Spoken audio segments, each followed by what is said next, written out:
Hello everyone. मुख्यमंत्री अभ्युदय योजना में आपका बहुत बहुत स्वागत है। हम लोग का फिजिक्स में जो टॉपिक चल रहा है वो न्यूक्लियस है।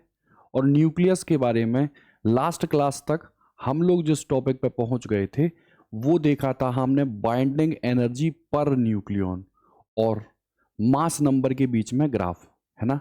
यहीं तक देखा था। इसके पहले आप मास डिफेक्ट जानने लगे थे, बाइंडिंग एनर्जी आप जानने लगे थे। एएमयू जो था उसको अगर हमको ई में बदलना हो तो सीधा का सीधा हम 931.5 से गुणा करके मिलियन इलेक्ट्रॉन वोल्ट में एनर्जी को ले लेते थे। यही तो सीखा था। तो जो हम लोगों ने लास्ट जो क्लास थी वहां पे जिस चीज को छोड़ा था उसी चीज से हम लोग आज आगे बढ़ते हैं, ठीक है। क्योंकि जो बाइंडिंग एनर्जी पर न्यूक्लियॉन है और जो मास नंबर के बीच में जो ग्राफ है वो बेसिकली स्टेबिलिटी बताएगा आपको किसी भी न्यूक्लियस की। और अगर आपको स्टेबिलिटी पता चल गई तो आप आराम से पता लगा लोगे कि कौन स्टेबल है और कौन अनस्टेबल। जैसे दो जो रिएक्शंस हैं जो न्यूक्लियस से ही संबंधित हैं, वो पहली रिएक्शन कौन सी होती है? पहली होती है न्यूक्लियर फिशन और दूसरी कौन सी होती है? Nuclear fusion. तो दोनों जो रिएक्शंस हैं वो बेसिकली हैं किसकी? न्यूक्लियस की ही तो हैं। तो उनमें जो सब्स्टिट्यूएंट आगे आएंगे क्या वो सब्स्टिट्यूएंट स्टेबल हैं? क्या वो सब्स्टिट्यूएंट अनस्टेबल हैं? तो इस चीज को आप डिफाइन तभी बेहतर तरीके से कर पाओगे जब आप बाइंडिंग एनर्जी पर न्यूक्लियॉन और एटॉमिक वेट या कह लो मास नंबर के बीच में ग्राफ को आसानी से समझ पाओ, ठीक है। तो लास्ट जो टॉपिक था वो ग्राफ पर ही था, है ना। और शायद बीच में आवाज 8-10 मिनट की आवाज चली गई थी, तो जो चीज बची हुई थी मतलब जो ब्लैंक था उसको मैं 2-3 मिनट में फिर से डिस्कस कर लूंगा, ठीक है। चलो, तो आज के टॉपिक में हम बाइंडिंग एनर्जी पर न्यूक्लियॉन से ही आगे बढ़ते हैं, ठीक।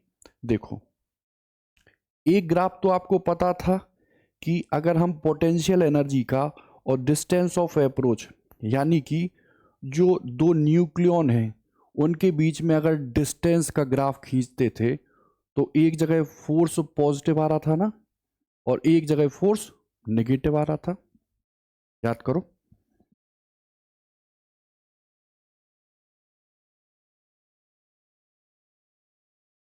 देखो, ये तो एक रफली आपको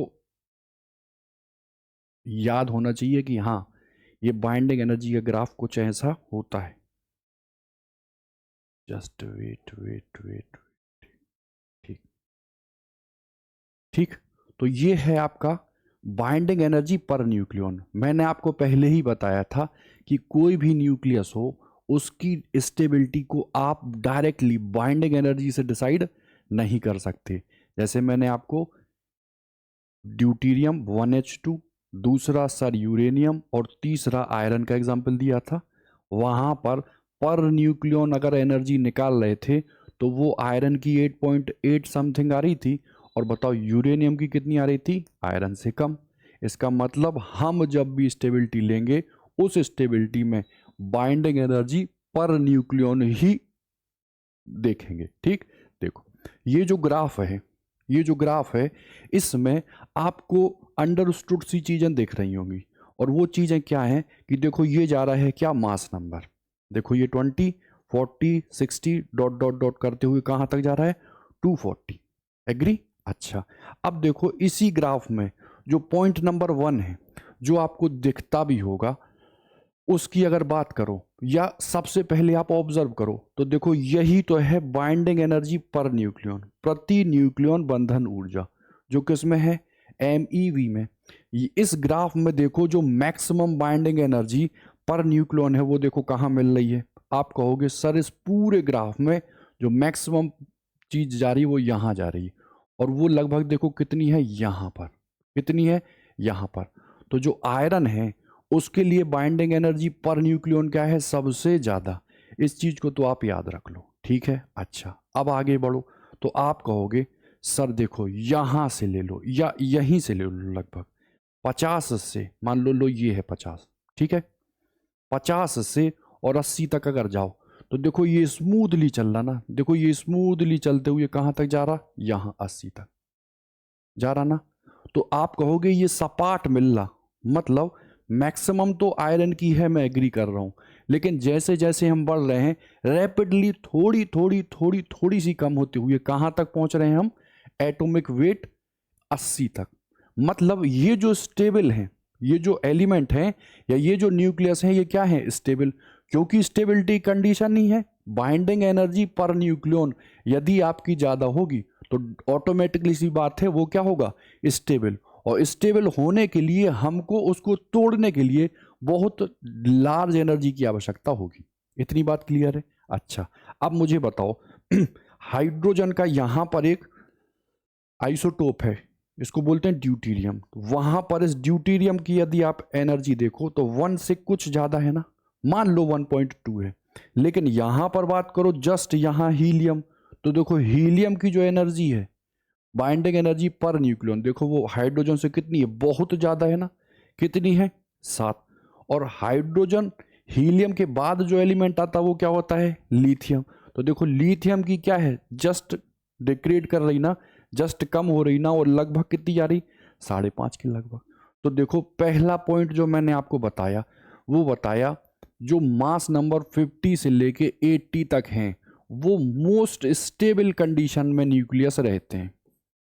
मतलब इनको अगर आपको ब्रेक करना है, पहले तो होंगे नहीं, और अगर करना है तो बहुत ज़्यादा एनर्जी की आवश्यकता होगी, ठीक है, क्योंकि पर न्यूक्लियन बाइंडिंग एनर्जी ही इनकी क्या है, जबरदस्त। ठीक है, अब मुझे बताओ 56 न्यूक्लियन है और एक न्यूक्लियन को तोड़ने के लिए लगभग 8.5 MeV की जरूरत पड़ रही, तो बताओ 56 को तोड़ने के लिए ज़्यादा की पड़ेगी। ठीक, अच्छा, दूसरा जो स्टेटमेंट मैंने आपको बताया, देखो 2 है, 4, 6, 8 ऐसे है ना, या आप ऐसे समझ लो हीलियम 2He4 होता है। तो बताओ सीधा मैं मास नंबर की ही बात करूं तो 4 ले लूं, 4 के बाद मान लो 8 ले लूं, 8 के बाद 12 ले लूं, 12 के बाद 16 ले लूं। मुझे आप बताओ क्या ये हीलियम नहीं है? फिर क्या बेरिलियम 4 होता है ना, 4 का दुगना कर दो तो कितना होता है, ठीक, कार्बन 6, 6 का दुगना कितना, 12, ऑक्सीजन 8 का दुगना कितना, 16। एग्री? और ऐसे ही बढ़ते जाओ। देखो यहां देखो आप हीलियम, तो देखो हीलियम के करस्पॉन्डिंग में हाइड्रोजन है और हीलियम के करस्पॉन्डिंग में लिथियम है। तो जो देखो यहां पर इवन मास नंबर रख रहा ना, तो उसके सब्स्टिट्यूएंट से, मतलब अगल बगल वाले से बाइंडिंग एनर्जी ऑटोमेटिकली क्या होती है, ज्यादा।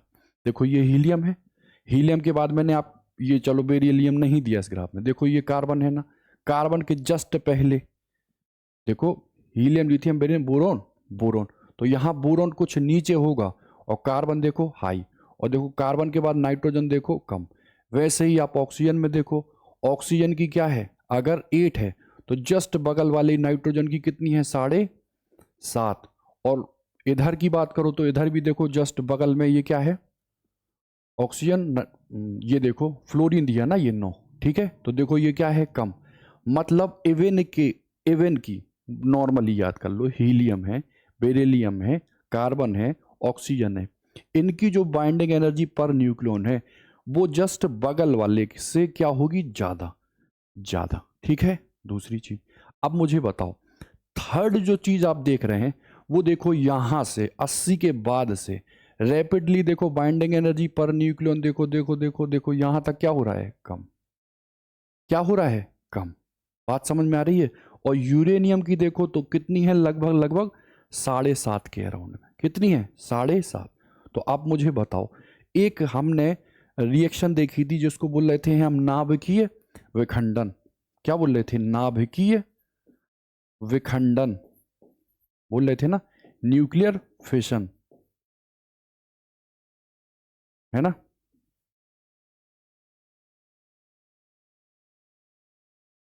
ये रिएक्शन करती क्या थी, तो इस रिएक्शन में कोई बहुत भारी नाभिक रहता था और उस भारी नाभिक पर हम बम्बार्डिंग किसकी कराते थे, न्यूट्रॉन की। और न्यूट्रॉन की बम्बार्डिंग कराने पर वो दो अलग अलग पार्टिकल्स में या एलिमेंट में बट जाता था जो लगभग सेम वेट के होते थे ना। और मैंने आपको बताया था अगर आप यूरेनियम को ब्रेक करो तो एक बटेगा बेरियम में, बेरियम और एक क्रिप्टॉन। तो मुझे बताओ बेरियम और क्रिप्टॉन अगर ध्यान से साफ याद करो, तो अगर मैं बेरियम की बात करूं और क्रिप्टॉन की बात करूं, तो देखो ये बेरियम मैंने 56 बताया था, क्रिप्टॉन ये 36 बताया था, और यहाँ 144 लगभग, और ये 89 के लगभग बताया था। तो मुझे बताओ यहाँ से हम यहाँ वेरी कर गए ना मास नंबर में, मतलब जो बाइंडिंग एनर्जी पर न्यूक्लियन अगर बेरियम और क्रिप्टॉन की बात करें तो वो क्या है, यूरेनियम से ज़्यादा। यानी कि नाभिकीय विखंडन जो क्रिया है, उस क्रिया में जो सब्स्टिट्यूएंट मिलते हैं एज अ प्रोडक्ट, उनकी बाइंडिंग एनर्जी क्या होती है, ज़्यादा। अच्छा, अगर उनकी बाइंडिंग एनर्जी ज़्यादा होती है तो हमको उन्हें तोड़ने में क्या एनर्जी ज़्यादा यूज़ नहीं करनी पड़ेगी, करनी पड़ेगी। ठीक है, तो आप मुझे सोच के बताओ क्या ये रिएक्शन एंडोथर्मिक होगी या एक्सोथर्मिक, क्या इसमें एनर्जी प्लस में होगी या माइनस में। ठीक है, सोचना और बताना। इस ग्राफ से हमने 4-5 कंक्लूजन निकाले।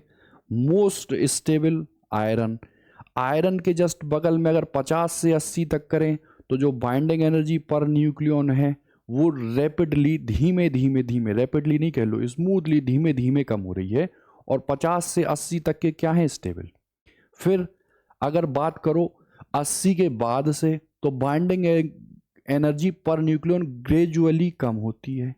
यूरेनियम की बात करो तो यूरेनियम जो है वो अनस्टेबल है, क्योंकि N/P का जो रेशियो है, न्यूट्रॉन ओवर प्रोटॉन का जो रेशियो है वो 1.3 से ग्रेटर देन है। ठीक है, हम जनरली 1.5 लेते हैं, लेकिन मोस्ट ऑफ द फिनोमेना में जब भी रेडियो एक्टिविटी को डिस्कस करेंगे तो वहां पे 1.2 लेंगे, न्यूट्रॉन अपॉन प्रोटॉन का रेशियो।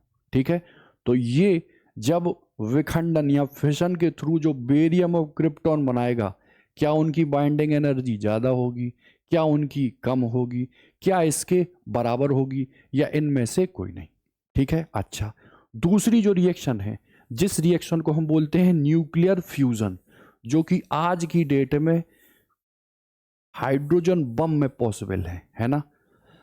क्या है हाइड्रोजन बम, ध्यान देना, एक होता है नाभिकीय बम, है ना, जिसको बोलते हैं हम परमाणु बम, और नाभिकीय बम या परमाणु बम में जो प्रोसेस चलती है वो नाभिकीय विखंडन की होती है, और नाभिकीय विखंडन में जो यूरेनियम है वो किस में टूटता है, बेरियम और क्रिप्टॉन में।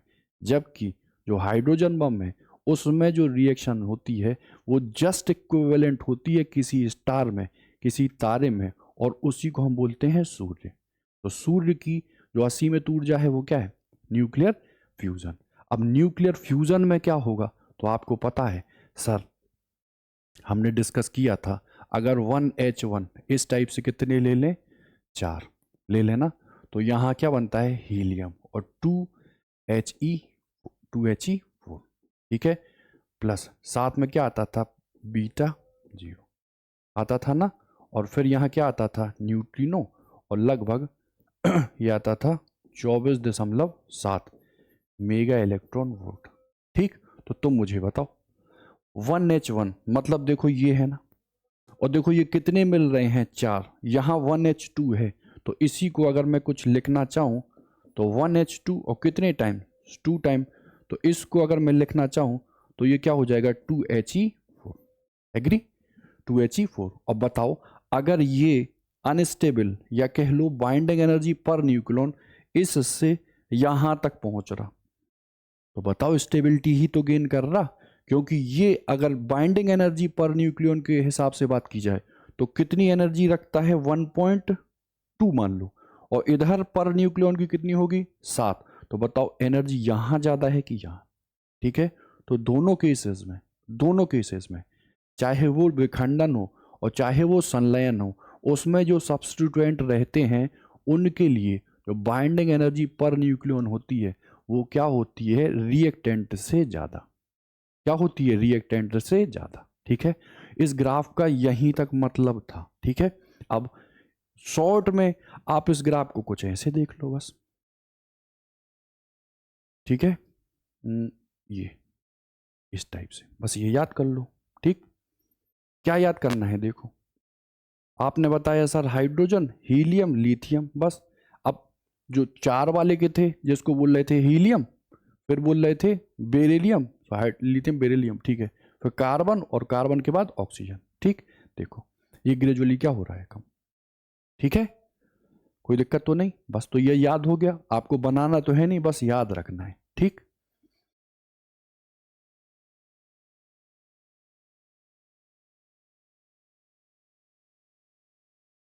देखो ये इन्हीं का डाटा है जो मैंने अभी बोला है ना, देखो वही लिखा है, ठीक।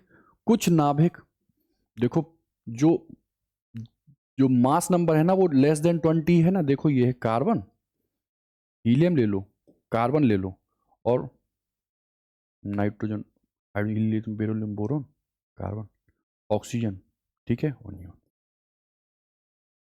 देखो तो ये 10 दूनी 20, 8 दूनी 16, तो जस्ट 20 से कम में जो पर न्यूक्लियन बाइंडिंग एनर्जी है उनके समीप, मतलब सब्स्टिट्यूएंट में जो नाभिक हैं उनकी तुलना में बहुत अधिक होती है, जैसे हीलियम, बेरिलियम, कार्बन, ऑक्सीजन और नियोन। ये नाभिक अपने पड़ोसी नाभिकों से क्या होते हैं, अधिक स्थायी। तो अगर मैं तुम्हें कोई भी ऑप्शन बना के दे दूं, जैसे मैंने कह दिया ये है ऑक्सीजन 8O16, और मान लो ये दे दिया नाइट्रोजन, है ना, और कह दिया 714, और मान लो इधर कह दिया 1H2, इनमें से, और कह दिया बाइंडिंग एनर्जी पर न्यूक्लियन का बढ़ता हुआ क्रम लगाओ। तो देखो प्रोटियम का तो पता है 1.2, लेकिन हीलियम जस्ट जंप मारता है कहां पर, लगभग 7.5 पर मारता। तो आप मुझे बताओ इसके रिस्पेक्ट में, तो देखो इसकी क्या होगी, कम। तो सबसे पहले क्या आ जाएगा, ऑक्सीजन, उसके बाद कौन आ जाएगा, तो नाइट्रोजन, फिर कौन आ जाएगा सर, हाइड्रोजन, ठीक। अच्छा मान लो मैंने कहा होता सर हीलियम भी आप ले लो इसी में, लो ये ले लो हीलियम, ठीक। तो तुम मुझे बताओ देख के, क्या ऑक्सीजन की हीलियम से ज्यादा होती या ऑक्सीजन की हीलियम से कम होती। ऑक्सीजन की नाइट्रोजन से तो ऑटोमेटिकली ज्यादा है, नाइट्रोजन की ऑटोमेटिकली हाइड्रोजन से ज्यादा है, लेकिन हीलियम के लिए इस ग्राफ को फिर देखो आप, देखो, देखो इस ग्राफ को, तो देखो हीलियम कहाँ जंप कर रहा है, देखो ये 7 पर, और देखो कार्बन हो और नाइट्रोजन वो 7 से कहाँ है, ऊपर, 7 से कहाँ है, ऊपर। तो देखो सबसे पहले लेंगे हम कार्बन, क्या लेंगे, कार्बन, फिर देखो क्या लेंगे हम, नाइट्रोजन, फिर क्या लेंगे हम, हीलियम, उसके बाद हम क्या लेंगे, तो हाइड्रोजन। बात समझ में आई। तो कंफ्यूजन क्रिएट करने के लिए वो कुछ भी दे सकता है, ठीक है, चल, ठीक है। अब इसी का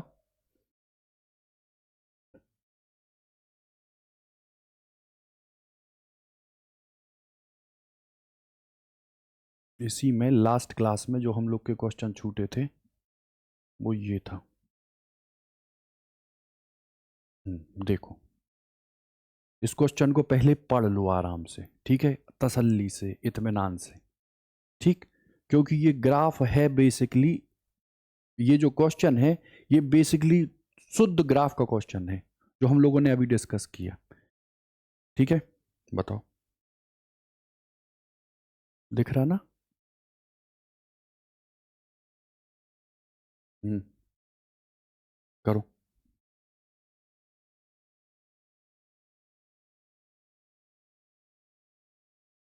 वो सीधा देखो, आप बाइंडिंग एनर्जी पर न्यूक्लियन जहां देखोगे तुरंत अलर्ट हो जाओगे कि ये क्वेश्चन में भी हो सकता है कि ग्राफ का हो। देखो, how does the binding energy पर nucleon very with the increase in the number of nucleons. Nucleons क्या है, तो आप कहोगे सर मास नंबर। क्या बाइंडिंग एनर्जी पर न्यूक्लियन और मास नंबर में आपने कोई ग्राफ पढ़ा है, बिल्कुल पढ़ा है सर, वो हाइड्रोजन से जाता था ऐसे ऐसे होते हुए ये लास्ट में हम यूरेनियम पे पहुंचते थे, और आपने दो कंडीशंस बता दी, यूरेनियम विखंडन के थ्रू कहाँ पहुंचेगा, बेरियम पे और क्रिप्टॉन पे, जो कि क्या है, stable in comparison with uranium, ठीक है। दूसरा, हल्का नाभिक ज्वाइंट होके भारी नाभिक में कन्वर्ट हो तब भी जो भारी नाभिक है उसकी जो बाइंडिंग एनर्जी पर न्यूक्लियन है वो क्या होगी, ज़्यादा। उसी को देखो पढ़ते हुए मुझे बताना है, न्यूक्लियन की संख्या में वृद्धि के साथ पर न्यूक्लियन जो बाइंडिंग एनर्जी है वो कैसे बदलती है। देखो द्रव्यमान संख्या के साथ लगातार बढ़ता है, नहीं सर ये तो बिल्कुल गलत है। आप ऐसे थोड़ी ना बना रहे हो या ऐसे थोड़ी ना बना रहे हो, आप तो सर कुछ ऐसे ऐसे लेके और 20 के बाद से कुछ ये चल रहा था, है ना। तो देखो ये स्टेटमेंट गलत। दूसरे की बात करो, मास नंबर के साथ क्या लगातार घटता है क्या, क्या ऐसा आपने पढ़ा है, क्या ऐसा आपने पढ़ा है, नहीं ना, तो लो ये भी गलत। थर्ड वाले में कह रहा है पहले घटता है और फिर द्रव्यमान संख्या वृद्धि के साथ बढ़ता है। देखो पहले देखो बढ़ता है, मान लो हाइड्रोजन से हीलियम तक बढ़ेगा फिर घटेगा फिर बढ़ेगा फिर घटेगा, तो कहीं भी अगर आप थर्ड स्टेटमेंट को लिखो तो और फिर द्रव्यमान संख्या वृद्धि के साथ बढ़ता है, ऐसा तो नहीं है। क्या ऐसा है, क्या लगातार मास नंबर बढ़ रहा है तो क्या ये बढ़ेगा, नहीं। तो बताओ अगर इसको भी काट दो तो मोस्ट प्रोबेबल आंसर हमारा क्या हो जाएगा, ठीक, द्रव्यमान संख्या में वृद्धि के साथ पहले बढ़ता है और फिर घटता है। ठीक है, अब देखो ये इसलिए सही होगा क्योंकि मान लो उसने यहीं तक पूछा होता तो बताओ द्रव्यमान संख्या के साथ बढ़ा फिर घटा। मान लो उसने फर्स्ट स्टेज में ही लिया तो हाइड्रोजन से हीलियम और लिथियम से पहले बढ़ा और फिर घटा, ठीक है ना। चलो और थोड़ा कॉम्प्लेक्स बनाना होता तो वो आपसे सारे डाटा भर देता ना। मान लो एम्स में क्वेश्चन उसको बनाना होता तो वो कैसे बनाता, ठीक है, समझ में आ रहा होगा। चलो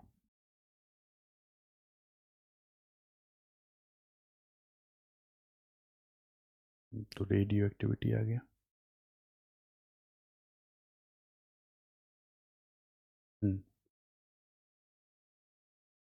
देखो ये पूछा था सचिन ने शायद, ये देखो करा चुके हैं हम। देखो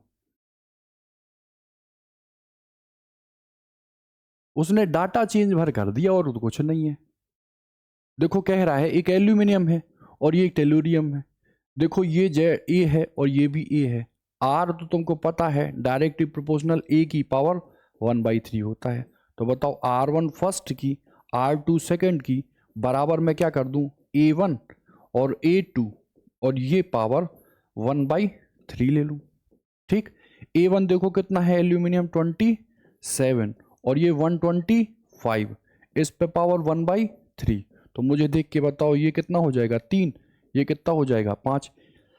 क्या इनिशियल की दे रहा था, तो देखो एल्यूमिनियम की दे रहा था, है ना, ठीक। तो लिख दो एल्यूमिनियम की कितनी है 3.6 और इधर ले लो मान लो कितनी है x, तो x कितना हो जाएगा 18/3, काट दो तो कितना आ जाएगा 6, ठीक है। ये था हम लोग का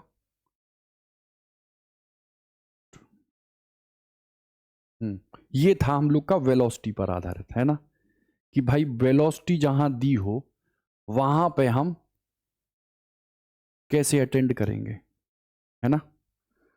तो देखो वेलोसिटी से हम कहां पहुंचेंगे, देखो मास पे। समझो कोलिजन वाली चीज है, यहां कोलिजन ना हो के एक था वो दो पार्ट में ब्रेक हो गया, अगर एक इधर जाएगा तो डेफिनेटली दूसरा इधर जाएगा। कोलिजन में याद करो हमने बताया था, ठीक है। अब वो कह क्या रहा है, वो कह रहा है भाई एक अनस्टेबल हैवी न्यूक्लियस है, वो रेस्ट में है, रहने दो। अब ब्रेक होता है, टूटता है 2 न्यूक्ली में जो कि मूव करते हैं वेलोसिटी कितनी रेशियो में 8:27 में। मतलब रेस्ट पे था, ब्रेक हुआ, एक इधर एक इधर, किस वेलोसिटी से, अगर पहले की 8 है तो दूसरे की 27 है, एग्री। अच्छा अब वो हमसे कह रहा है ये जो फ्रेगमेंटेड पार्ट है ना इनकी जो रेडियस है उनका क्या बताओ रेशियो, उनका क्या बताओ रेशियो। देखो हम क्या करें, आपने कहा सर ये रेस्ट में है, अब टूट के एक ये और एक ये, मान लो ये V1 और ये मान लो V2, ठीक। तो मोमेंटम कंजर्वेशन लगा दूं, आप कहोगे पहले के लिए मान लो ये है, मान लो मास m1 वेलोसिटी v1, दूसरे के लिए सर मास m2 और ये डिफरेंट डायरेक्शन में तो माइनस ले लूं, ठीक है, बराबर यहां से m1 v1 और ये कितना निकला m2 v2, यहां से m1 ओवर m2 ये v2 ओवर v1 आया, ठीक है। अच्छा, मास का रेशियो दिया था क्या ना, वेलोसिटी दिया था कितना 8:27, तो मैं इसको 27:8 लिख दूं, इतना हो गया। अब क्या मुझे मास से रेडियस तक पहुंचने वाली चीज पता है, तो आप कहोगे सर आपने पढ़ाया है घनत्व बराबर द्रव्यमान ओवर आयतन, तो मैं द्रव्यमान से घनत्व इंटू आयतन कर लूं, तो पहले का मास अगर m1 लूं तो घनत्व तो सिंपल एक ही पार्टिकल था, वो 2 में बट रहा था, तो रो तो सेम। अब v, सर गोला ही तो लेते हैं हम न्यूक्लियस को, यहां न्यूक्लियस ही टूट रहा है और 2 अलग अलग न्यूक्लियस में आ रहा, तो बताओ पूरे वॉल्यूम के लिए 4/3 पाई, पहले के लिए r1 ले लूं और उसका q, दूसरे के लिए m2, ये रो तो चेंज नहीं होगा, 4/3 पाई r2 का q, इससे आप इसको पूरा हटा दो, ये आपको पता ही है, तो बताओ 27/8 और ये कितना आ जाएगा r1 और r2, मैं इसको यहां ले जाऊं तो ये क्यूब रूट में आएगा, r1 r2 ये कितना आ जाएगा, तो ये है 3 और ये है 2, तो 3:2, देखो 3:2, ठीक है, कोई दिक्कत नहीं।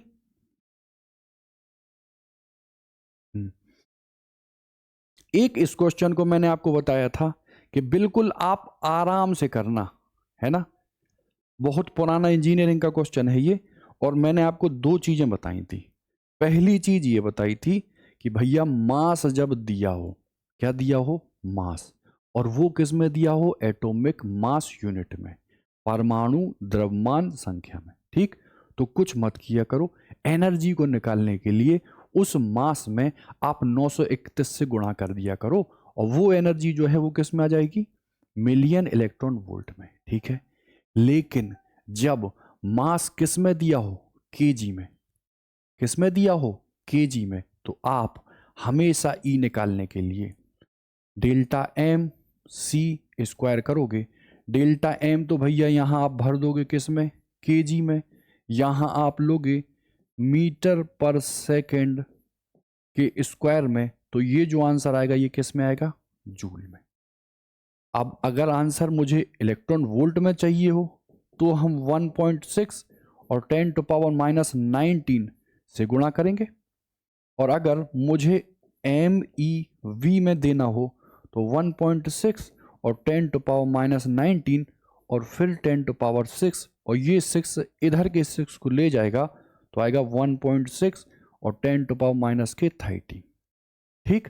और देखो कैलकुलेशन बिल्कुल इसमें होगी, क्योंकि देखो बहुत नजदीक में ही देखो पूरा डाटा दिया हुआ है ना।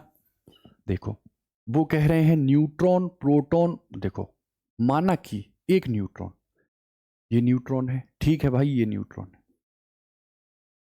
एक प्रोटॉन तथा एक इलेक्ट्रॉन में टूटता है, लो एक प्रोटॉन 1H1, ठीक है, और एक इलेक्ट्रॉन -1E0 में टूट गया। अब वो कह रहा है इस प्रक्रिया में निर्गत ऊर्जा बताओ, मैंने आपको बताया आइंस्टीन का रिलेशन E = mc², अगर मास जाएगा तो एनर्जी निकलेगी, है ना, मतलब पक्की बात है, एनर्जी अगर निकल रही है तो मास की क्या होगी, कमी, मास की क्या होगी, कमी। तो यहां पर आप पहले ये मास निकालोगे, मास देखो इसका प्रोटॉन का दिया है, सॉरी न्यूट्रॉन का कितना दिया है, 1.675 इंटू 10⁻⁻27, ठीक है। अब कमी हुई होगी तभी तो एनर्जी निकल रही, मतलब इन सब्स्टिट्यूएंट का जो मास होगा, पक्की बात है, इससे इसको घटाओगे तो प्लस आएगा, मतलब डेल्टा एम की वैल्यू प्लस रहेगी, ठीक है। अच्छा, अब मुझे बताओ ये है प्रोटॉन और वो है इलेक्ट्रॉन, क्या प्रोटॉन और इलेक्ट्रॉन का दिया हुआ है, देखो भैया ये दिया है प्रोटॉन और ये दिया हुआ है इलेक्ट्रॉन, तो थोड़ा सा 1.67 6.35 इंटू 10⁻27 आप रखोगे, प्लस करोगे, और देखो पावर यहां जब तक आप सेम नहीं करोगे तब तक जोड़ नहीं पाओगे। तो मैं यहां सीधा सॉल्व कर दूं 0.0009, 10⁻⁻27। देखो सही लिखा है। अगर 1 2 3 4 करोगे तो पावर माइनस का 4 जुड़ जाएगी। इसी को मैंने शॉर्ट में कर दिया। अब जब इनको और इनको आप जोड़ोगे और इससे घटाओगे, ध्यान देना, इससे इन दोनों को जोड़ के घटाओगे, देख लो, देखो सीधा जोड़ दूं ना, 1.735.0009, 9 5 14 है ना, 4 7 6 होते। अब देखो ये 1.6744 है और ये 1.675 ऐसा है ना, इसको लो और आगे बढ़ा देना। तो जब इससे आप इसको घटाओगे तो जो वैल्यू आएगी, मैं शॉर्ट में यहीं लिखे देता हूं, ठीक है, 1 मिनट, जो वैल्यू आपकी आएगी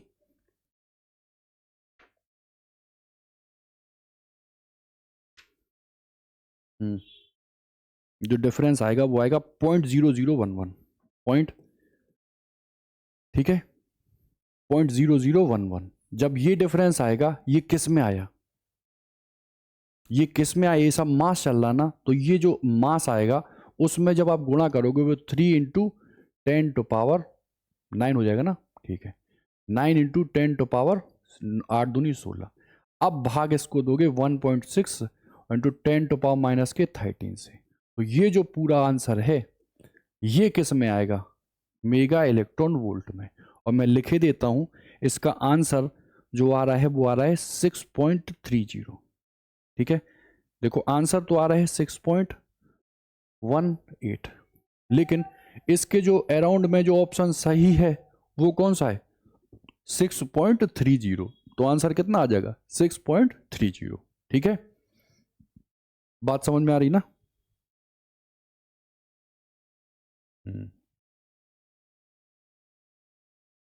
ठीक है।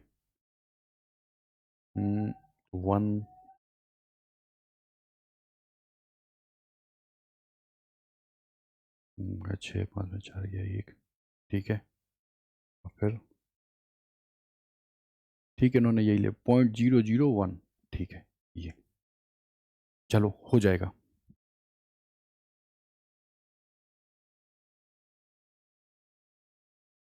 चलो बढ़ते हैं हम आगे। हम लोग के जो छूटा था हमारा टॉपिक, और वो टॉपिक देखो दो चीजें थी, है ना। देखो ये भी आप समझ गए होगे, ये तो मैंने बनाया था पूरा ऐसे, है ना। ये U था और ये आपका R था, और यहां पर जो वैल्यू थी वो 0.8 फर्मियन थी, है ना, थी ना। तो मैं कह रहा था सर ये जो स्लोप है ये क्या था, पॉजिटिव। अगर ये जो स्लोप है ये पॉजिटिव है तो U जो था वो माइनस के F बराबर माइनस के du/dr के अकॉर्डिंग ये पॉजिटिव था ना, तो ये फोर्स नेगेटिव आ रहा था, और ये अगर नेगेटिव आ रहा तो ये क्या था, आपने कहा था अट्रैक्शन। क्या था, अट्रैक्शन।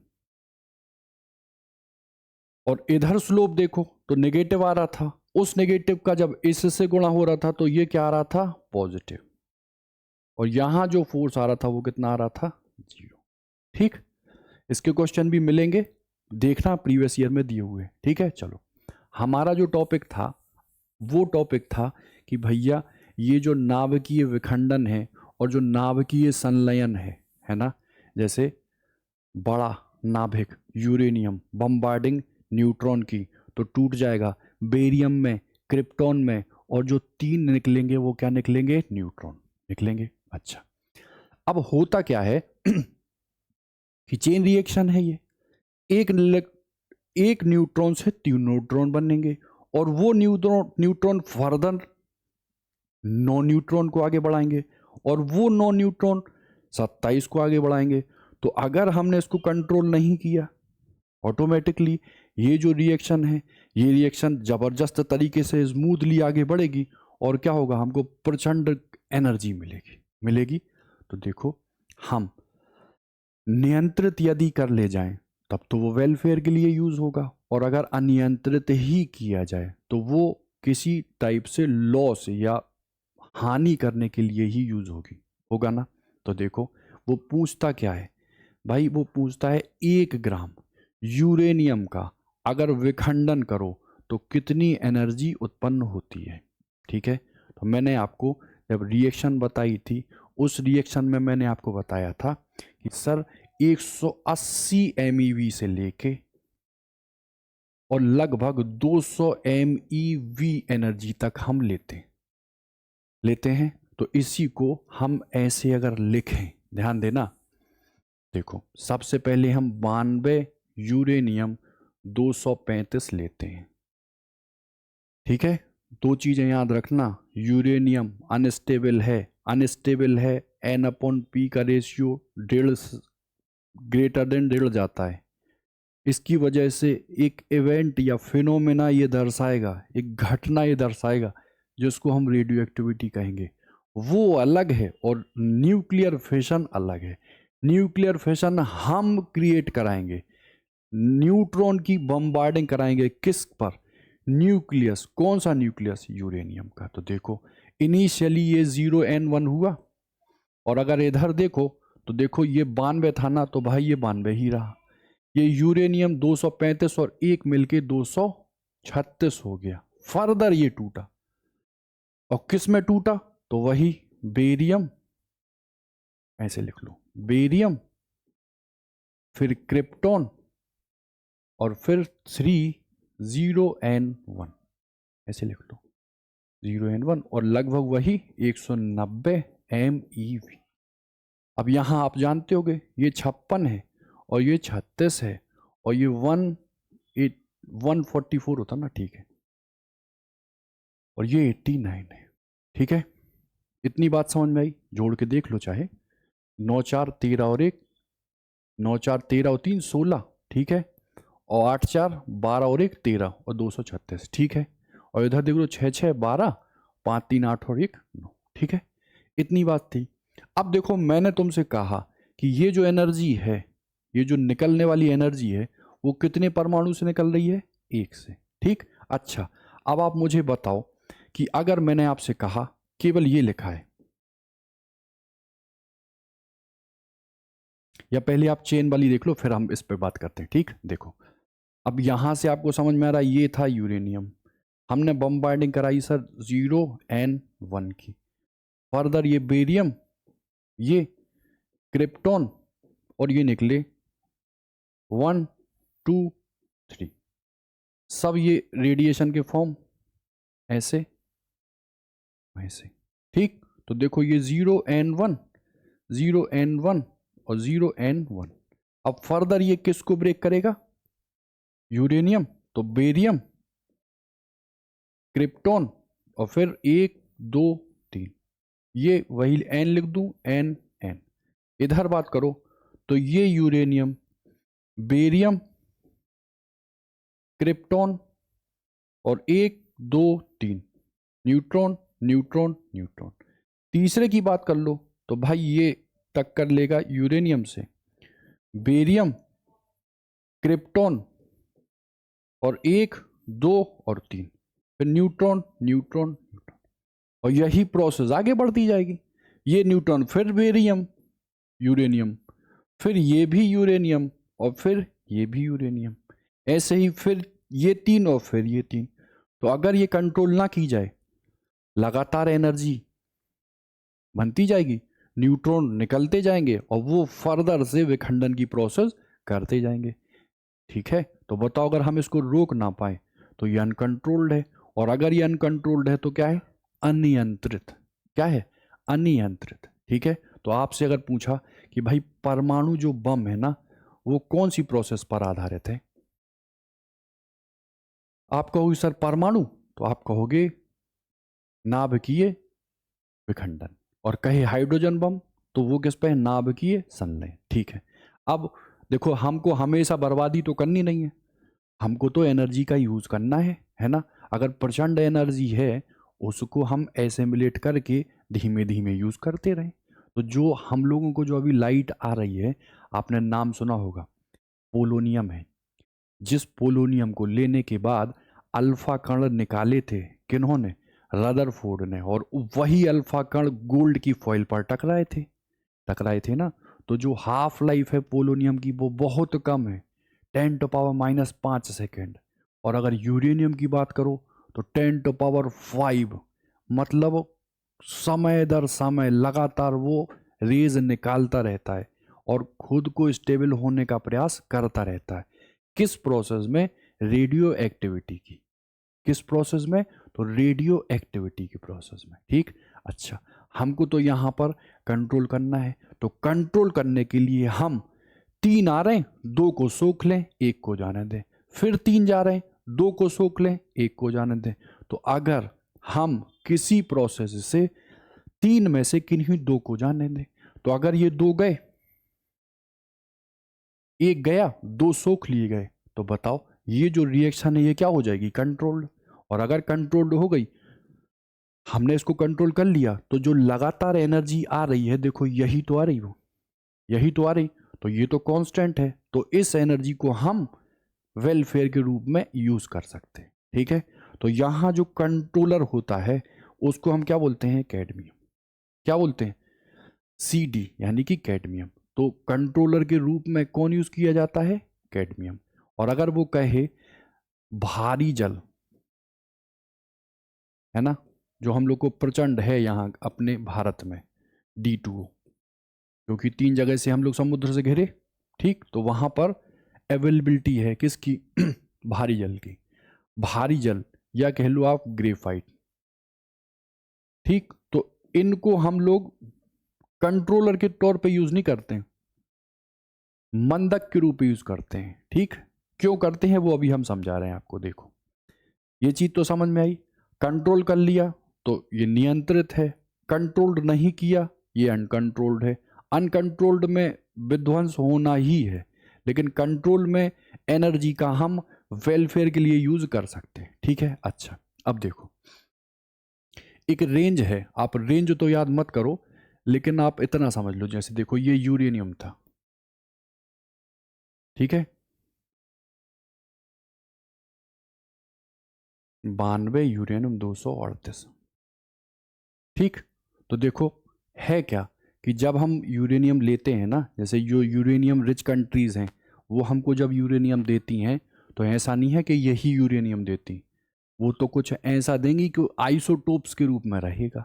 और सामान्य स्थिति में ध्यान देना, अगर यूज किया जाए किसी भी न्यूट्रॉन्स को, क्योंकि हम विखंडन में क्या ले रहे हैं, जो 3 न्यूट्रॉन आ रहे हैं, तो अगर ध्यान देना, अगर उनकी जो गति चाहे धीमी हो या तेज हो, तो देखो ये तो आराम से विखंडित हो जाता, और आराम से विखंडित होगा तो न्यूक्लियर फिशन होगा। ठीक है, लेकिन अगर हम इनके रेशियो की बात करें, जैसे मैं बोरोन की बात कर रहा था, याद आ रहा, वहां रेशियो ले रहा था, तो इसकी अगर बात करो तो अगर ये है 0.7%, तो आप मुझे बताओ ये कितना होगा? 99.3%। और सामान्य हर एक स्थिति में, हर एक काइनेटिक एनर्जी वाली स्थिति न्यूट्रॉन की जो है, उसमें फिजन इसका तो होगा, लेकिन इसका फिजन होगा ही नहीं। और जब इसका फिजन होगा नहीं, तो क्या हमारे लिए ये वेस्टेज ऑफ एनर्जी ही तो है। हम 100 रुपए लगा के अगर 5 रुपए की एनर्जी बनाएंगे, बिजली बनाएंगे, तो वो हमारे लिए तो बेनिफिशियल है नहीं। तो देखो इसी को दूर करने के लिए, ध्यान देना, इसी को दूर करने के लिए हमें जिन न्यूट्रॉनों की आवश्यकता रहती है, जिन न्यूट्रॉन की आवश्यकता रहती है, उनकी जो गति है उनको हम क्या करते हैं? कंट्रोल्ड। क्या करते हैं? कंट्रोल्ड। ठीक है, मतलब धीमा करते हैं, क्योंकि धीमी गति में ही ये फर्दर फिशन रिएक्शन से प्रोसीड आगे होगा। तो उसी गति को कंट्रोल करने के लिए हम जो चीज यूज करते हैं उसको हम बोलते हैं ग्रेफाइट, या फिर क्या बोलते हैं? ग्रेफाइट या फिर D2O, भारी जल। ठीक है, इसका यूज करके हम भाई ये जो वेस्टेज जा रहा है इसको यूज कर लेंगे, या इसको हम इसमें ट्रांसफर कर लें। तो आपको मैंने बताया था कि ये क्या है, आइसोटोप। आइसोटोप, और भैया आइसोटोप जो है उनमें जो Z होता है वो सेम होता है, यानी कि जो पीरियोडिक टेबल है उसमें वो सेम जगह आते हैं। और अगर सेम जगह आते हैं तो क्या तुम किसी भी केमिकल कह लो रासायनिक विधि से क्या इनको अलग पर कर पाओगे? नहीं। तो हमको जो इनको अलग करने की जो प्रोसेस है उस प्रोसेस को हम फिजिकली ही एक्सट्रैक्ट कर सकते हैं। विसरण नाम सुना होगा आपने, तो इनको और इनको हम विसरण के थ्रू अलग कर सकते हैं। ठीक है, बात समझ में आई? उसके बाद अलग अलग टाइप की भट्टियां होती हैं। जैसे भट्टी में आप नॉर्मल भट्टी ले लो, नॉर्मल भट्टी मतलब प्रजनक, जैसे जिसको बोलते हैं प्रजनक भट्टी, एक को बोलते हैं तापीय भट्टी। तो तापीय में हम एक ही लेंगे, एक ही लेंगे, ये सब्स्टिट्यूएंट टाइप की चीज नहीं लेंगे। और प्रजनक में हम एक से दूसरे को फॉर्म कराएंगे, और फिर जो दूसरा फॉर्म है उसका क्या कराएंगे, विखंडन, है ना। तो देखो इसका रिफॉर्म कराएंगे किस में, इसमें, और फिर इसका विखंडन कराते हुए हम एनर्जी गेन करेंगे, और एनर्जी का ही यूज हम ह्यूमन वेलफेयर में यूज करेंगे। ठीक है, तो जो प्रॉब्लम आती है वो समझ में आई? प्रॉब्लम क्या है? प्रॉब्लम ये है, सामान्य स्थिति में इसका तो होता है, लेकिन न्यूट्रॉन की धीमी गति में इसका विखंडन होता तो धीमी गति करनी पड़ेगी, ग्रेफाइट और भारी जल यूज करना पड़ेगा, और जब कर लेंगे तो विखंडन होगा, विखंडन होगा तो एनर्जी होगी, एनर्जी क्या होगी, कंट्रोल्ड, जो हमारे वेलफेयर के लिए यूज होगी। ठीक है, कोई दिक्कत नहीं। अच्छा, अब जो टॉपिक एक था इसी में कि भाई 1 ग्राम, है ना,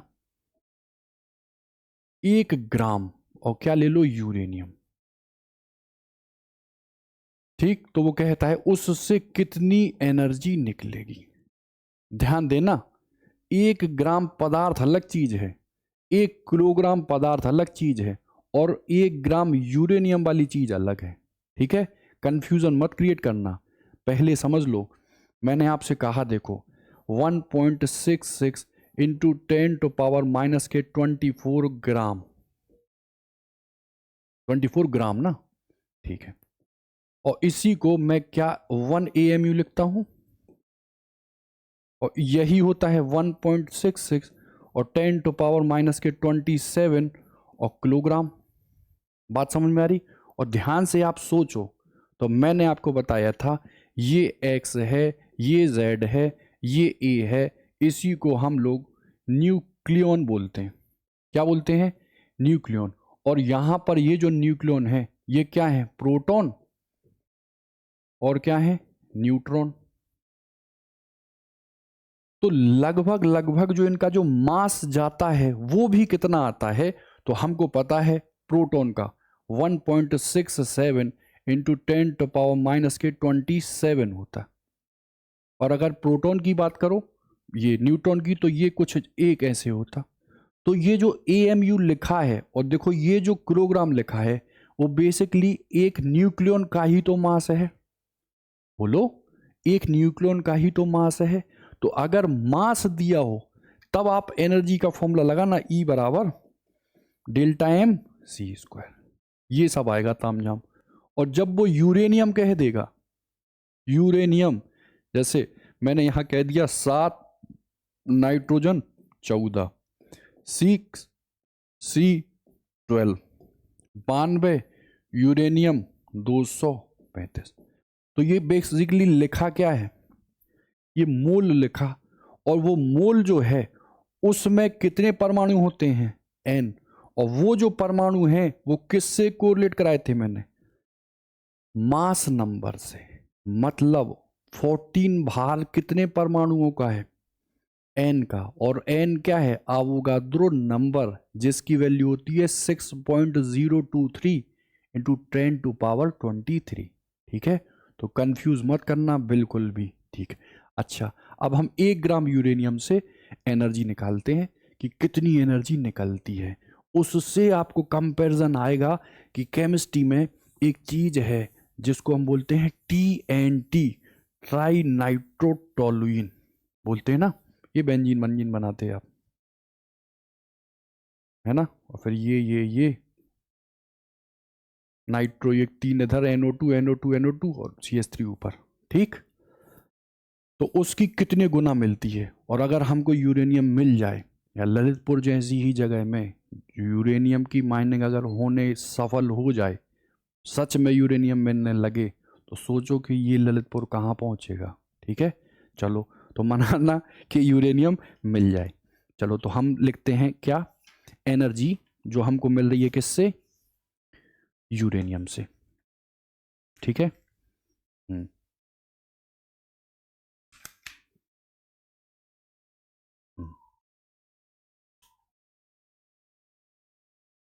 हम्म कह रहा है, ठीक है। 1 ग्राम यूरेनियम के विखंडन में मुक्त ऊर्जा, यूरेनियम का विखंडन कराओ, मुक्त ऊर्जा। अब देखो आप सीधा सा आप ये समझ लो कि देखो 236 लेते थे ना हम, 1 मिनट रुकना, ठीक है। देखो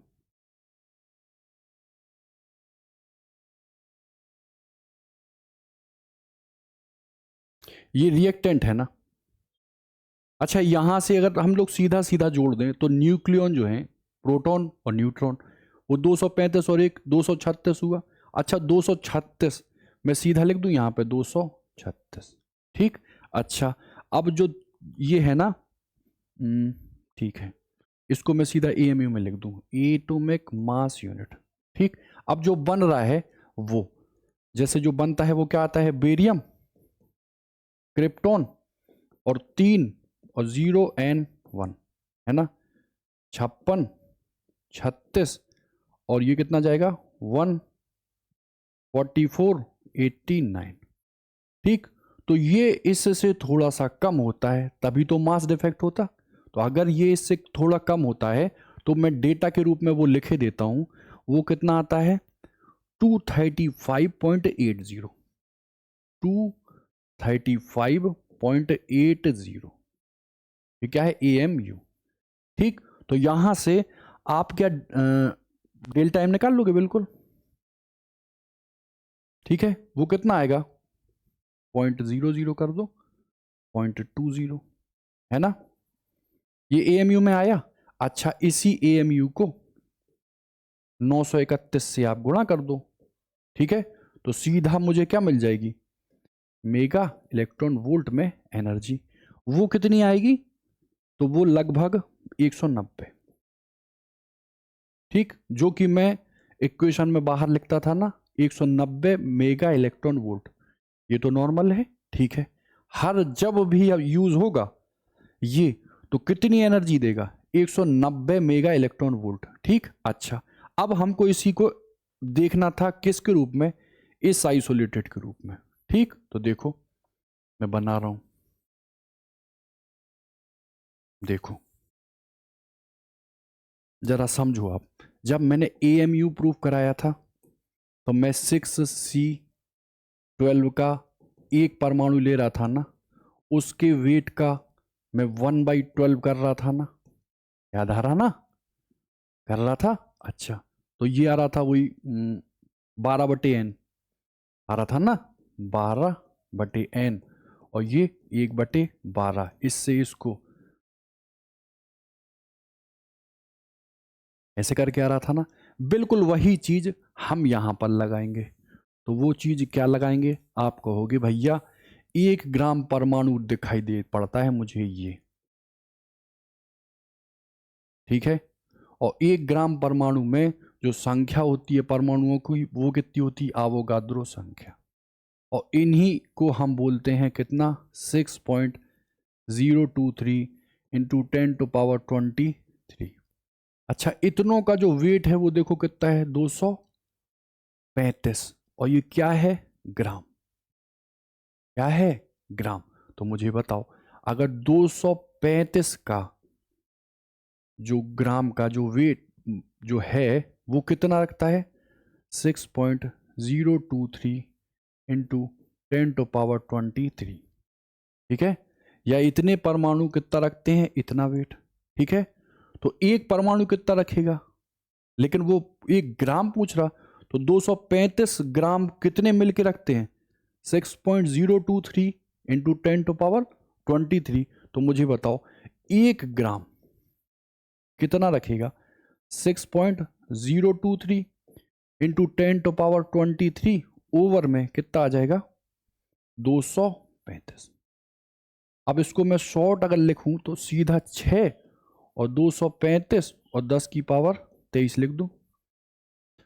3 दूनी 6, 30 अट्ठे 21, 30 अट्ठे 24 कर दूं, 2 एकम 2, 2 3 6, 2 नम्मा 18, 1 बटे लगभग 40 लेने के बाद 10 की पावर 23 रख दो।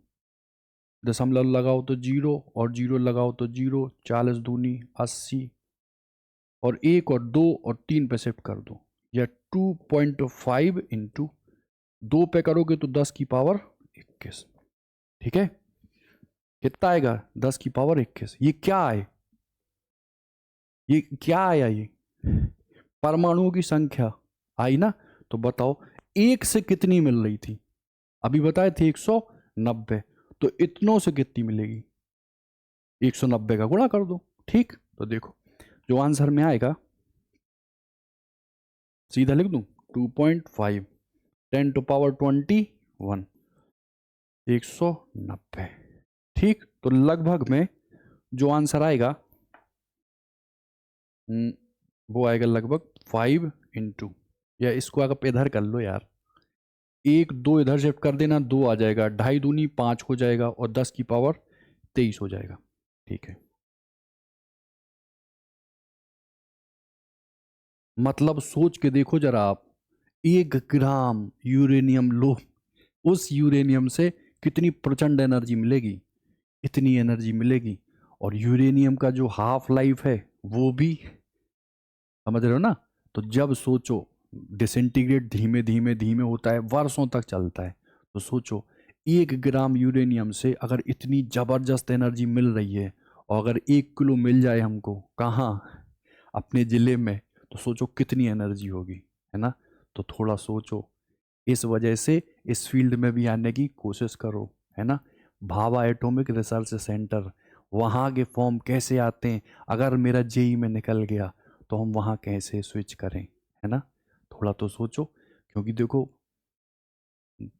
भाभा जो थे ना, होमी जहांगीर भाभा, उन्होंने बहुत ज़्यादा अपना इनपुट दिया है हम लोगों को आज की डेट में एक विकसित भारत बनाने में, ठीक है। चलो, तो ये एनर्जी कितनी आई, ये अब बस आपको इतना याद रखना है, आपने बताया 190, परमाणु में निकाल लूंगा, यहां ग्राम दिया है कोई दिक्कत नहीं, यहां वो कह देगा 1 माइक्रो और कह देगा ग्राम, कुछ नहीं, 10⁻⁻6 कर देना, कोई दिक्कत नहीं, और ग्राम को फिर किलोग्राम में चेंज कर लेना, कोई दिक्कत नहीं। चलो किलोग्राम करे तो भी कर दोगे, data change question change, data का प्रोसेस आपने पढ़ लिया, आप बहुत आसानी से निकाल लोगे, ठीक है, ठीक है। चलो आगे बढ़ते हैं। आगे जो टॉपिक है हमारा वो क्या है वो टॉपिक है, इसमें एक आध कुछ रह तो नहीं गया, ठीक है। अच्छा देख लो, एक टॉपिक ये देख लो कि आपने पढ़ाया ये न्यूक्लियर फिशन, और एक टर्म होता है जिसको बोलते हैं रेडियो एक्टिविटी, जो हम कल की क्लास में बहुत डिटेल में देखेंगे, ठीक। आपने नाम सब सुने होंगे, ये हाफ लाइफ, या n बराबर n0 1/2 की पावर n, ये इनिशियल और ये शेष, या ये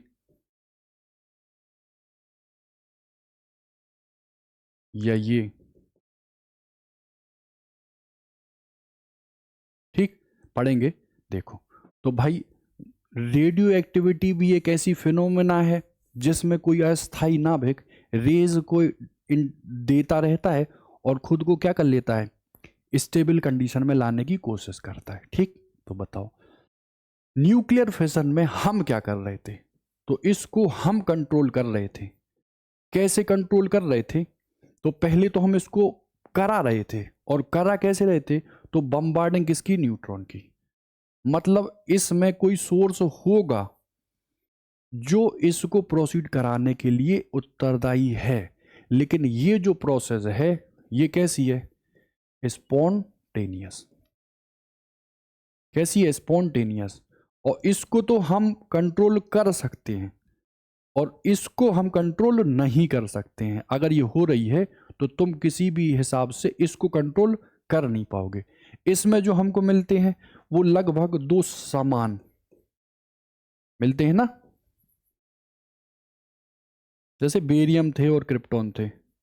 लेकिन यहां जो है वो खुद को स्टेबल करने के लिए क्या निकालता है, अल्फा बीटा और गामा किरणें। ठीक है, बात समझ में आई। और इसमें तत्वांतरण मतलब तत्व का चेंज नहीं हो रहा। यहां तो यूरेनियम से बेरियम और क्रिप्टॉन बन रहा था, लेकिन यहां क्या यूरेनियम से कुछ बनेगा, तो आप कहोगे चेंजेस नहीं है। क्या नहीं है, चेंजेस नहीं है। फिर अगर अल्फा कण निकलता है तो 2He4 निकलेगा। ठीक, बीटा निकलता है यानी -1E0। और अगर गामा निकला तो कमी नहीं होती है ना क्रमांक में और ना भार में। ठीक है, तो ये हम इनिशिएट कर रहे हैं, ये स्पॉन्टेनियस है। इसमें लगभग दो बराबर टाइप के एटम मिलते हैं। इसमें जो मिलता है उसी के जस्ट बगल वाला या वही डिसइंटीग्रेट करके मिलता है। ठीक, इधर क्या है, अल्फा बीटा गामा हो गया, ये भी हो गया। फिर और क्या है, इसमें भी एनर्जी मिलती है और इसमें भी एनर्जी मिलती, लेकिन यहां एनर्जी इनॉर्मस मिलती है, प्रचंड। यहां मिलती तो है, जैसे यहां भी हम कैलकुलेट करेंगे 24.6 MeV आएगी। ठीक, लेकिन हम बताएंगे फिर वो कैसे बड़ी हो जाएगी एनर्जी। यहां पर कितनी आ रही है, 190। ठीक, अच्छा यहां पर ब्रेकिंग होगी, एक ही टूटेगा दो में, लेकिन यहां पर दो हल्के जुड़ेंगे और एक ही नाभिक बनाएंगे। ठीक है, ठीक है ना, कोई दिक्कत नहीं। चलो, अच्छा ये तो अलग हो जाएगा ना, वो फ्यूजन है ना, फ्यूजन नहीं, हम रेडियो एक्टिविटी की बात कर रहे हैं, है ना। स्थायित्व को लेने के लिए अल्फा बीटा गामा, स्थायित्व को लेने के लिए।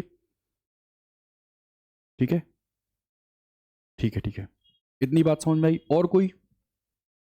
और कोई इसमें अंतर, जैसे मैं कह दूं ये जो गामा किरणें हैं, हम्म, इनकी वेलोसिटी कितनी होती है, तो आप कहोगे गामा किरणें, electromagnetic wave, electromagnetic wave velocity of light, तो कितनी होगी, 3 × 10⁸ मीटर पर सेकेंड।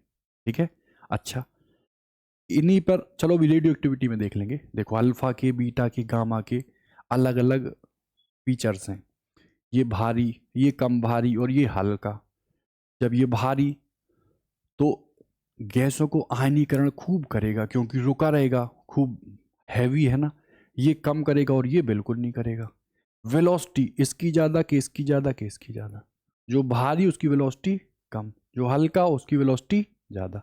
देख भी रहे हो गामा की कितनी है, 3 × 10⁸ मीटर पर सेकेंड। चलो न्यूक्लियर फिशन हो गया। एक आध और कोई पॉइंट है क्या इसमें, वही कंट्रोल नहीं की जा सकती है, की जा सकती है। ठीक है, चलो अब देखो न्यूक्लियर फिशन में हम बात करते हैं अनकंट्रोल्ड रिएक्शन की। इसकी बात करते हैं अनकंट्रोल्ड रिएक्शन। तो देखो अनकंट्रोल्ड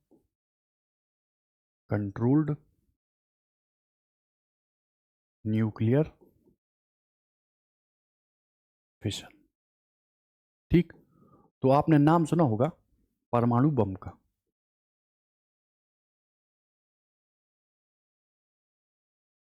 ठीक है, एटॉमिक बम। ठीक, तो होता क्या है कि देखो एक नाम आता है जिसको बोलते हैं हम क्रिटिकल मास।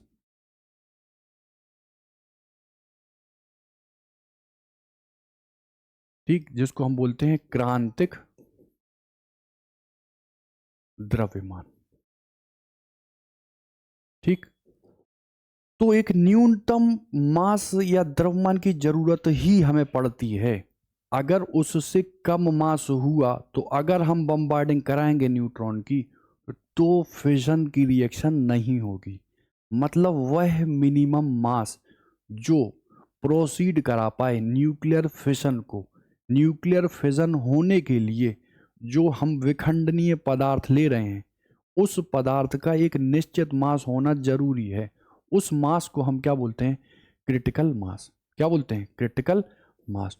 आप कहोगे क्या होगा? मिनिमम मास। अब हम जब यूज करते हैं तो वो होता है 92 यूरेनियम 235। ठीक, तो जब हमको विखंडन कराना होता है ना, जैसे हम देखेंगे आगे यूरेनियम ही है पूरी रेडियो एक्टिविटी में, हम यूरेनियम यूज करेंगे अलग अलग जो पावर प्लांट है उनमें।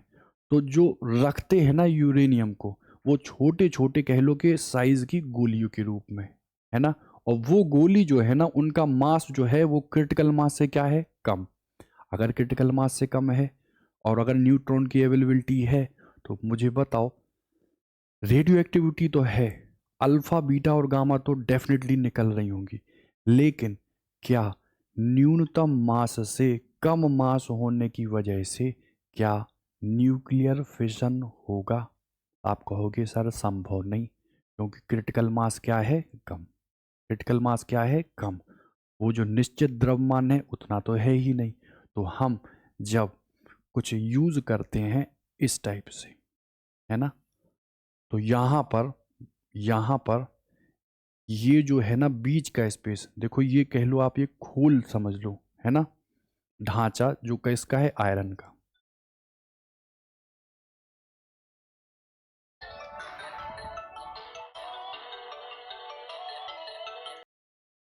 हाँ, तो ये जो है ना, ये आयरन का क्या ले लेते हैं? मान लो जिसमें रखेंगे वो क्या चीज रहेगी? आयरन की। ठीक, तो मैंने ये आयरन ले लिया। अब ये जो आयरन का आपने ये लिया, मान लो ये, तो इसमें दो पार्ट में देखो, एक पार्ट है मान लो ये ऐसे, ठीक, और दूसरा पार्ट ये है। कैसा है? ऐसे ऐसे ले लो,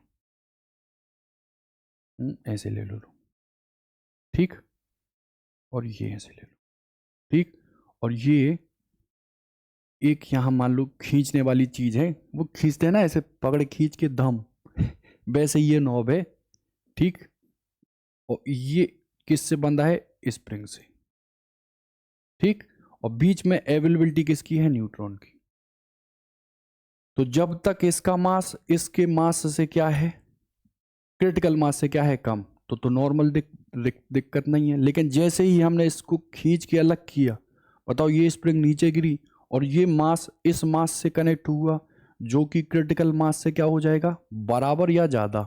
और बताओ यहाँ न्यूट्रॉन की उपस्थिति, ये दोनों जो मास हैं वो नेसेसरी कंडीशन रख रहे हैं किसकी? क्रिटिकल मास की। तो मुझे बताओ क्या यहाँ पर रिएक्शन नहीं होगी? और रिएक्शन होगी तो वो किसको रूप देगी? धमाके को। इसी धमाके को हम क्या बोलते हैं? परमाणु बम। ठीक है, परमाणु बम। ठीक है, अब वो क्रिटिकल मास की जो रिएक्शन है ना, इनइक्वलिटी, वो आपके एग्जाम में पूछी नहीं जाती। ठीक, ये भी वैसे पूछा जाएगा नहीं, क्योंकि जो न्यूक्लियर भट्टियां जो है ना वो आपके सिलेबस में है नहीं। ठीक है, वो तो नॉर्मल एक रफ आइडिया दे दिया कि ये होता कैसे है। ठीक है, विखंडन से बचाने के लिए हम मास को, किसके मास को? विखंडनीय पदार्थ के मास को किससे कम रखते हैं? आप कहोगे, क्या कहोगे? आप कहोगे सर क्रिटिकल मास से। ठीक है, एक मिनट, लास्ट बार में यही हुआ, मैंने प्लग बंद कर दिया और वो प्लग बंद ही रह गया, तो आवाज ही नहीं आई, है ना। चलो,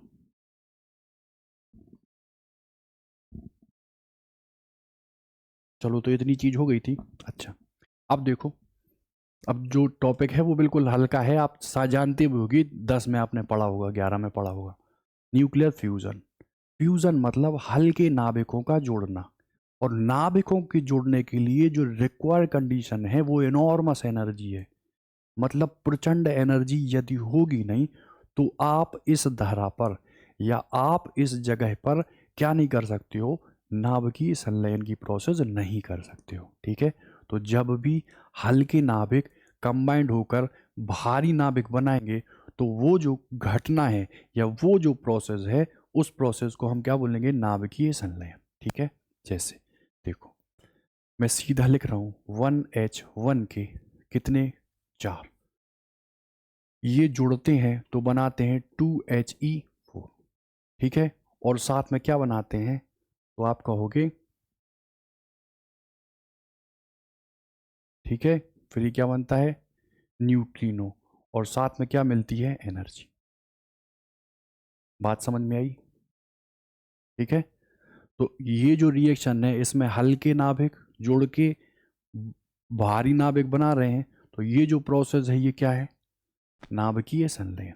क्या है, नाभिकीय संलयन। ध्यान देना, जब भी हम पॉजिट्रॉन निकालेंगे उसके साथ में हमेशा क्या निकलेगा, न्यूट्रिनो, और जब भी हम इलेक्ट्रॉन निकालेंगे तो उसके साथ हमेशा क्या निकलेगा, न्यूट्रिनो। ठीक है, क्या निकलेगा, न्यूट्रिनो। चलो, इतनी बात समझ में आई। अब देखो, हमने जैसे आपसे कहा, क्या कहा, जैसे हमने तुमसे कहा वाटर का वन्ना ले लो, H2। ठीक है, H2O इतना है। अच्छा, ये आधा अधूरा सही नहीं लग रहा तो 2 का गुणा कर दिया, हाफ H2 प्लस O2, ये कितना हो गया, 2H2। ठीक है, इतना हुआ। अच्छा, अब मैंने कुछ ये ले लिया, मान लो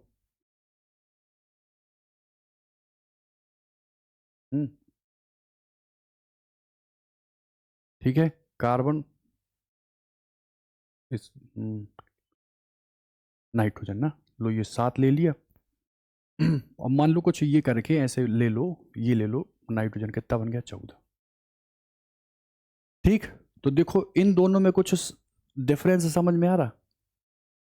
वो डिफरेंस क्या है, देखो यहाँ 4 है ना, तो देखो यहाँ भी ये भी 4 है, यहाँ O2 है तो देखो यहाँ O2 है। ठीक, लेकिन अगर यहाँ देखो तो देखो जैसे 6 और 1 ये 7 है, और 12 और 2 ये 14 है, तो देखो ये 7 है और देखो ये 14 है। तो देखो एक है केमिकल रिएक्शन और देखो एक है न्यूक्लियर रिएक्शन, है ना।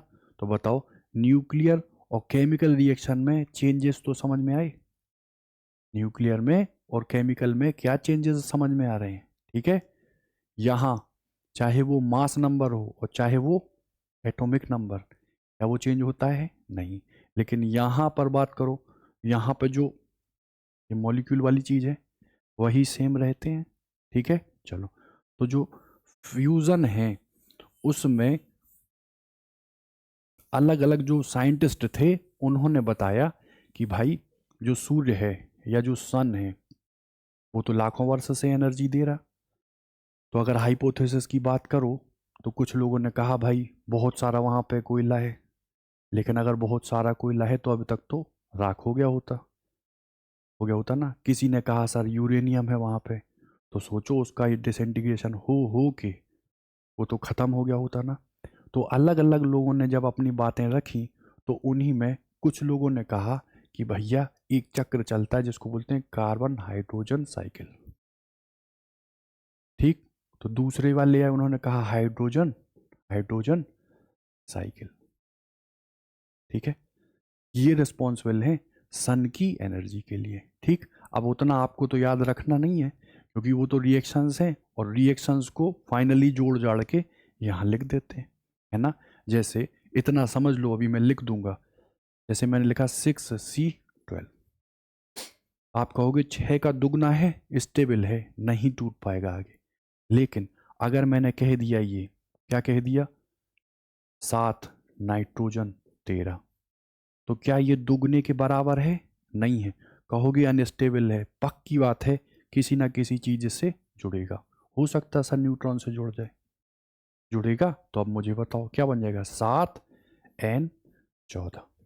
ठीक, तो देखो ये जो कंडीशन है काफ़ी हद तक ये सही मानी गई थी, और इसमें इन्होंने कहा कि भैया ये जो आप सन है ना, उसको यदि आप ले रहे हो तो उस सन में जो कार्बन है, जो नाइट्रोजन है, वो भी थोड़ी मात्रा में पाए जाते हैं, और वो जो हैं वो एज अ कैटलिस्ट की तरह काम करते हैं। ठीक है, और कैटलिस्ट की तरह काम करते हैं, तो जो ये फिनोमेना है ये लगातार अनवरत रूप से चलती रहती है, और जो सन है वो हमको लगातार एनर्जी देता रहता है। ठीक, इसके बाद एक ये परिकल्पना आई, इन्होंने भी काफी हद तक सही बताया कि भैया प्रोटॉन प्रोटॉन साइकिल ही रिस्पॉन्सिबल है अर्थ पर आने वाले सूर्य की इनॉर्मस एनर्जी के लिए। ठीक, तो दोनों जो परिकल्पनाएं थी वो सही थी। ठीक है, तो थ्योरी पोर्शन है, मैं रिएक्शंस आपको ग्रुप पे भेज दूंगा, उनको आप देख लेना। ठीक है, यहाँ पे तो वही है, एक बनेगा वो अनस्टेबल रहेगा, फिर कनेक्ट रहेगा, स्टेबल होगा, फिर कनेक्ट होगा, टूटेगा, और फाइनली यहाँ पर एक इक्वेशन मिल जाएगी। ठीक है, चलो, तो ये हुआ आपका क्या, संलयन, है ना। तारों की ऊर्जा या जो चमक रहे हैं उनका रीजन क्या है, आप कहोगे क्या, न्यूक्लियर फ्यूजन। ठीक, अच्छा, हानिकारक है कि लाभदायक है, मैं आपसे कहूँ न्यूक्लियर फिशन से भी तो एनर्जी मिलती है ना। मान लो न्यूक्लियर फिशन से जो एनर्जी मुझे मिली और न्यूक्लियर फ्यूजन से जो मिली, कौन सी आपके हेल्थ के लिए सही है। तो जापान पे जो बम गिरा था ना 6 अगस्त और 9 अगस्त को, उसमें हुआ क्या था, परमाणु बम ही तो लिया था ना।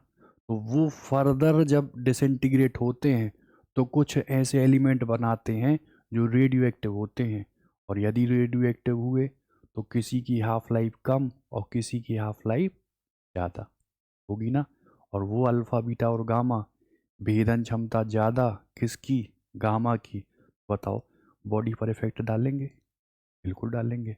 लेकिन जो सूर्य से एनर्जी आती है उसमें आपने सुना है अल्फ़ा बीटा गामा, सुना, तो बताओ क्या वो बॉडी के लिए हानिकारक है, नहीं है।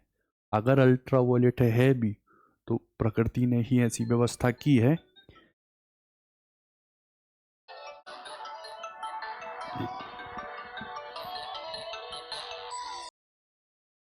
ठीक, तो फिजन खतरनाक रेज निकालता है, लेकिन फ्यूजन में ऐसी कोई चीज नहीं होती। तो फ्यूजन, संलयन, सोर्स ऑफ एनर्जी किसी भी तारे की, स्टार की, वो बेनिफिशियल ही है। ठीक है, चलो, इतनी बात करने के बाद थोड़ा सा हम आपका नेक्स्ट जो टॉपिक है उसको बढ़ा देते हैं। ठीक, कल इसी की हम रिएक्शंस की बात कर लेंगे। ठीक, देखो जो छोटा सा हम लोग का टॉपिक है, छोटा ना कहो आप, बड़ा कहो, बड़ा ना कहो अच्छा कहो। ठीक, देखो रेडियो एक्टिविटी क्या है, रेडियो एक्टिविटी। ठीक, तो कुछ ऐसे एलिमेंट होते हैं, है ना, कि जो अस्थाई होते हैं, और अस्थाई या अनस्टेबल की वजह से स्टेबिलिटी गेन करने के लिए वो एनर्जी को निकालते हैं, और एनर्जी को अलग अलग रूपों में निकालते हैं, कभी कण के रूप में तो कभी किरण के रूप में, और उन्हीं को हम क्या बोलते हैं, आप कहोगे अल्फा कण, बीटा कण और गामा कण। ठीक, अच्छा, इनके लिए जो एक नॉर्मल कंडीशन है वो न्यूट्रॉन और प्रोटॉन का जो अनुपात है वो 1.5 से ज़्यादा, हम नॉर्मली 1.2 के लगभग में लेते हैं। जैसे आप कहोगे 1H1, 1H2, 1H3। अब मुझे देख के बताओ, अगर हम इसको मिटा दें क्योंकि न्यूट्रॉन नहीं है, अच्छा इधर बताओ, जितने ही प्रोटॉन हैं क्या उतने ही न्यूट्रॉन हैं, क्योंकि प्रोटॉन और न्यूट्रॉन मिलके कितने हो रहे हैं, 2। तो अगर मैं यहाँ n/p लूँ तो न्यूट्रॉन कितने हैं, आप कहोगे 1, प्रोटॉन कितने हैं, 1। तो बताओ क्या ये स्टेबल हुआ, बिल्कुल हुआ। लेकिन अगर यहाँ देखो तो देखो प्रोटॉन कितने हैं, एक, न्यूट्रॉन कितने हैं, दो। तो n अपॉन पी की बात करोगे तो वो 2/1, जो कि कितना आएगा, 2, जो कि क्या है, 1.5 से बहुत ज़्यादा। तो आप मुझे बताओ, क्या ये आइसोटोप जिसको हम ट्राइट्रियम बोलते हैं, क्या ये अनस्टेबल होगा? बिल्कुल होगा। और अगर अनस्टेबल है तो पक्की बात है रेज को निकालेगा, और उन रेज में अल्फा बीटा और गामा हो सकती हैं। बात समझ में आई? चलो, तो ये क्या है, रेडियो एक्टिव एलिमेंट है ना, कोई दिक्कत नहीं।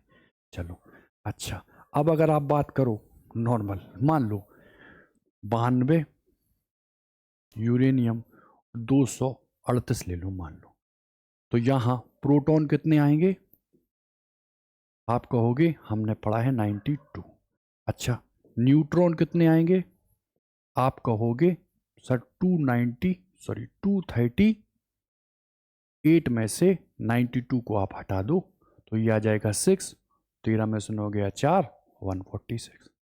ठीक है। अच्छा, अब 146 न्यूट्रॉन और प्रोटॉन 92, इसको करोगे तो 1 पॉइंट समथिंग जाएगा, 140 90 कर लो, इससे इसको हटाओ, 9 एकम 9, कितना बचा, 5 बचा ना, 9 एकम 9, 5, 9 चौके 36, 9 पंचे 45। देखो न्यूट्रॉन और प्रोटॉन का रेशियो 1.5 से बड़ा है ना, 1.2 से बड़ा है ना, हाईली अनस्टेबल। ये भी कैसा होगा, रेडियो एक्टिव एलिमेंट। तो आप एन और पी के थ्रू निकाल सकते हो क्या, रेडियो एक्टिव एलिमेंट कौन है और कौन नहीं। ठीक है। अच्छा, अब देखो कुछ प्रॉपर्टीज हैं अल्फा की, कुछ बीटा की और कुछ गामा की। ठीक है, तो वो देखो, आप देख लो।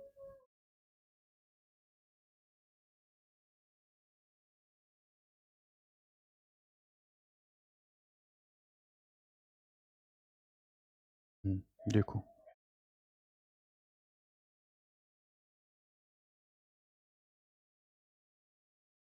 दिखाई दे रहा? नहीं दे रहा हो तो फिर हम और बड़ा करें।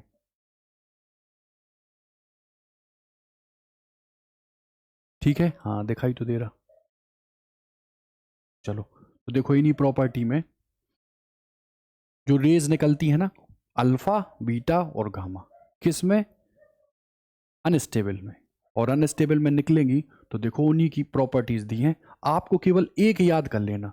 अगर मैं कह दूं अल्फा का मास ज्यादा है, 2He4 है, बीटा इलेक्ट्रॉन है, -1B0 है, और सर अगर फोटोन की बात करो तो देखो वो है फोटोन, जो कि क्या है, इलेक्ट्रोमैग्नेटिक वेव। मुझे बताओ, प्रकृति, आप कहोगे सर हीलियम का नाभिक, 2 इलेक्ट्रॉन आप उड़ा दो तो जो ये मिलेगा वो क्या है, हीलियम का नाभिक 2He4। ये तेज गति का क्या है, इलेक्ट्रॉन, और ये क्या है, फोटोन यानी इलेक्ट्रोमैग्नेटिक वेव।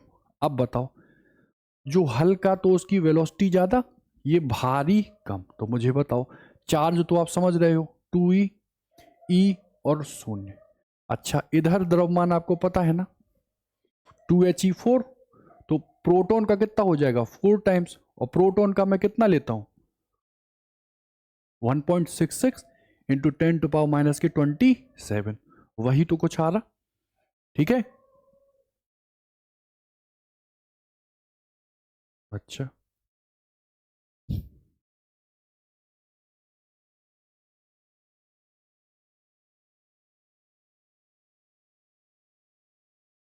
चलो चलो, मास से तो आप जानते होगे ना। अच्छा, ये देखो, इसका कितना है, 9.1, और ये क्या है, मासलेस।